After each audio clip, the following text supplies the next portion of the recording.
I want to talk about the cost of not learning how to express your anger in a healthy way, or anger management. And I want to start with health costs. Everyone realizes that when you get a cut, metaphorically, if I get a cut on my arm right now and I ignore it and I don't wash it out and heal it, it will ultimately get infected, turn to gangrene, and it will kill me. And emotions work the exact same way, just much more slowly. They get infected emotionally, they start creating all these health costs. You might start getting headaches, stomach aches, backaches, you might have more serious conditions. I mean, studies have shown that it can lead towards cancer, heart disease, and so it's very expensive not learning how to let your emotions out.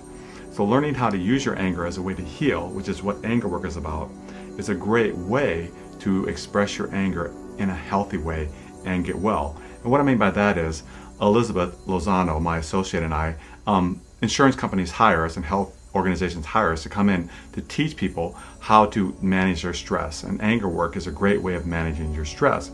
Because if you're healthy inside, you don't have all the ramifications of keeping your emotions repressed, which ultimately lead towards health problems and psychological health problems too. The second cost that happens when you don't learn to control or manage your anger is what I call relationship costs. And what I mean by that is, when you're in a relationship, if you inappropriately take your anger out on another person, or if you repress your anger and withdraw or do many things that we do instead of feeling angry, it really isn't healthy for the relationship. It causes a relationship to slowly kind of deteriorate and to crash and to fall and to crumble, and it falls apart. So learning how to appropriately manage your anger is a really wonderful and beautiful way to have a vibrant and healthy relationship. The third way that it can really manifest if you don't learn how to healthily express your anger is what I call addictions. Addictions are, overarchingly, are a way to suppress your feelings. Again, going back to my early analogy of the physical cut, an emotional cut works the same way. Like when you have an emotional cut, if you don't feel it, you have to numb it. And addictions are, at the core, are ways of numbing it. We turn to addictions because we don't want to feel what we're feeling inside. So if a trauma happens, let's say someone you love dies, or you lose a job, what happens is, if you don't feel that loss, you will have to suppress that loss.